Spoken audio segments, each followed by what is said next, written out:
back to my channel. My name is Ashley and today I'm going to be sharing 12 things to do before giving birth. And I really hope that you're catching this video early on in your pregnancy, but even if you're in your third trimester like I am, you still have time to do these things.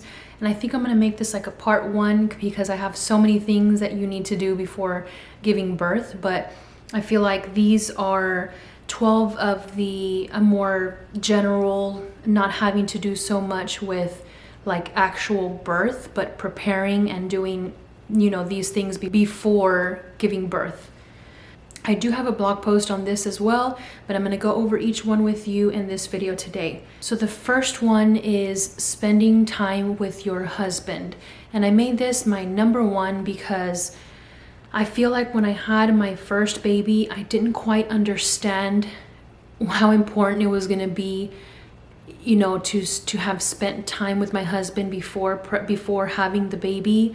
You know, I was so focused on giving birth and having the baby and bringing her home, and I didn't quite understand. It didn't quite click that when I had the baby there was going to be less time for him and I. And I remember, of course, it was hormones and all of that, but my first to second week with having the baby home, I would cry and just thinking, you know, that I was going to have less time to spend with my husband. It wasn't going to be the same. And, you know, now we've made it work because my baby's a toddler now, but we are having another baby. So I feel like this is one thing that I've also tried to put focus on, is spending time with my husband, you know, having someone watch your kids, doing more date nights before this baby comes. That is definitely my number one, is spending time with your husband. Number two is going along the lines with number one, and that is spending time for yourself. And this could look something like also your husband watching the kids, or your mom or your sister or something, just watching kids so that you can go get your nails done, get your hair done, spend a little time for yourself, even if it's just reading a book. But making sure to get that time in for yourself as well before giving birth, because when you do give birth, as you may know, for the first few months of a newborn's life, you pretty much are doing so much for the baby, and for if you have any other kids, that you are not going to be paying any really much attention to yourself. And it's extremely important that you try to get as much as you can in before, so that you don't feel so overwhelmed, so that when the baby does get here, you are mentally prepared and ready to take care of your newborn. Okay, so moving on to tip number 3 is to pre-register. And this is one thing that I did with my first, and it made a huge difference. I think it was about maybe my 34-week appointment. I went ahead and I went to my midwife appointment, and then I pre-registered at the hospital that I was going to deliver at. And this just helps because if you are in labor, you know you're not going to feel like signing all this paperwork. Now, even if you do pre-register, there are some things you do have to sign, but it's not going to be the same as if you were to not pre-register. So I definitely recommend pre-registering at your hospital. I know that I had a friend that had no idea that this is something she could do, so she got there contracting, and I don't know how many centimeters she was at that point, but she said it was the worst experience having to sit there signing all this paperwork, answering questions, and she was just like, get me to a room, I want to have this baby now. So tip number 3 is to pre-register. Tip number 4 is to do research on a pediatrician. Again, this is something that I did not think about with my first pregnancy, and when they asked me what who the pediatrician was once I gave birth, I kind of stared at her and I was like, I don't know. So do your research on your pediatrician prior to giving birth, so that you know who you trust, and you'll know who the baby is going to see, because they do want for the baby to be seen like a week after, just to make sure baby's gaining weight and all of that. So make sure you do your research on a good pediatrician before giving birth. Okay, so tip number 5 is to stock up on your postpartum items. So one thing that I did with my first was I didn't quite prepare as much as I wanted to for postpartum, because I didn't quite know what I was going to experience.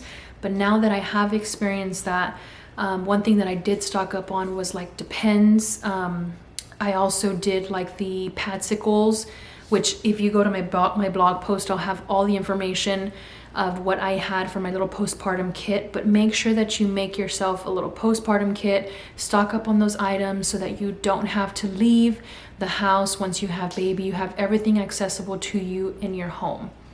And this is not just postpartum items like for yourself. This is also for your baby. Stock up on diapers, which I'm sure that you're gonna have all of those items regardless.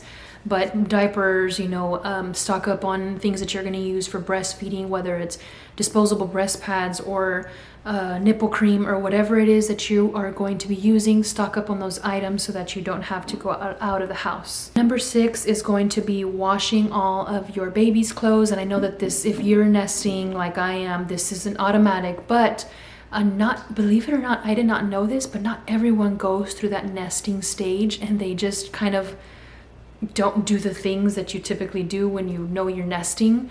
That's you, that's totally fine, but this is just my reminder to you to wash all of the baby's clothes, baby's crib sheets or cradle sheets, basically washing everything that's going to go on your baby's body. This is my reminder to you to go wash everything before giving birth. Number 7 is to pack your hospital bag. What I recommend is making yourself a list. Make a list of all the things that are going to go into your diaper bag. So that way, when you are starting to pack your diaper bag, you can just kind of highlight everything that you have on that list. And then if you forget anything at that point, then you can go ahead and add. But I do recommend making a list of all the things that go into your hospital bag so that you're not rushing, a week before giving birth and you don't know what to put in your bag. So I do recommend, let's see, when did I do mine? I think I did mine like at 36 weeks, 36 or 37 weeks, and I had my baby at 39 and 1. So give yourself time to make that list and to pack everything so that way, if you forget something, you can add it,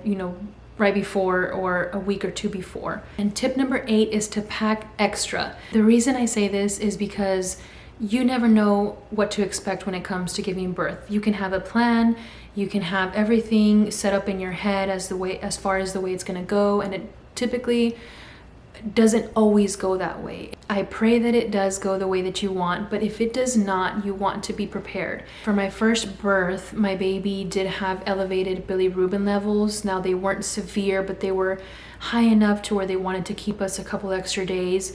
We were not prepared, so I had to have my husband go home and get us more clothes. This is why I had to put this on this list, and that is to pack extra for not only yourself, but for your husband.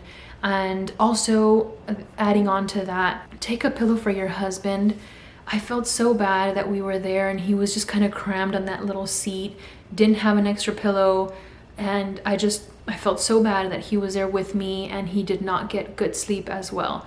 So take an extra pillow for him, take some clothes for him, and for yourself, take some extra clothes. Tip number 9 is to take as many pictures of your bump before giving birth. I do regret this with my first. I didn't take as many, so I do have a few pictures looking back, but I do wish that I would have taken more pictures. What I did do though was have a maternity shoot, and I know with right now that all that's going on, it's a little bit difficult to go out and take pictures.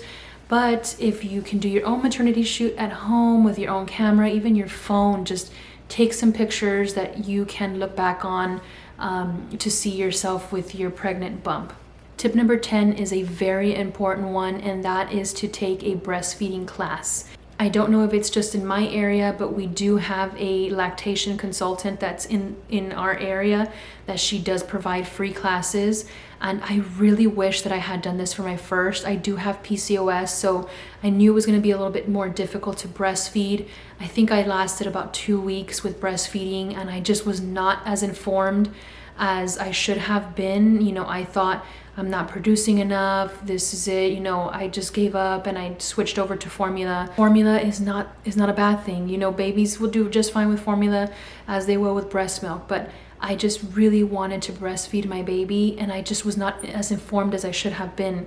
So this time around I signed up for a class and I will be getting more information as far as what to do if your milk supply is low and how to prepare for breastfeeding. So sign up for a class, whether it's free or some sort of payment plan or something, but make sure you do research on breastfeeding before. Tip number 11 is for those of you that have kids already and you're not a first-time mom, Tip number 11 is to focus on your kids right now. Be present with them, spend one-on-one time with them, show them, that you are not gonna, your love for them is not gonna change when this baby gets here. Because that is one thing that has had me a little bit emotional recently, is knowing that I'm getting close to the end and my baby, I have 3 stepdaughters, but because they go back and forth, it's hard, don't get me wrong, it's hard. I do miss them when they leave, but because I've gotten accustomed to them going back and forth, I'm kind of used to seeing them and not seeing them. But with my 14-month-old, I just see her every day. So the fact that I'm not going to be able to give her as much attention as I usually do, it's just kind of making me a little bit nervous. So tip number 11 is to focus on your kids right now and spend as much time as you can one-on-one, playing with them, playing board games, watching movies, whatever you can before this baby gets here. And last but not least, tip number 12 is to save as much money as you can. And you're probably thinking, well, I'm in my 3rd trimester, what in the world can I save now? But what I mean by that is trying to eat at home as much as you can. If you're anything like me, I love going out and picking up something to eat because it's just easier. It's easier than having to cook a meal. But one thing that I have been trying to focus on a lot is cooking nutritious meals at home for my family and saving that money, because babies are not cheap. You have diapers, you have clothes, you have, if you're formula feeding, formula is extremely expensive. Saving as much as you can in little things like food, buying stuff that you may be buying right now online that you don't necessarily need, but trying to budget and save as much as you can before the baby gets here, so that you're not so overwhelmed financially if you're hurting, especially with all that's going on in the world right now. Saving as much as you can. So that is it. Those are the 12 tips that I have for you. And again, this is just part 1. I do want to do a part 2 and going a little more into what you need to do before birth to actually prepare for birth. But thank you so much for watching. If you have any other tips for me, I'd love to know what tips you have. So please leave a comment down below, and I look forward to part 2 of this video. Bye.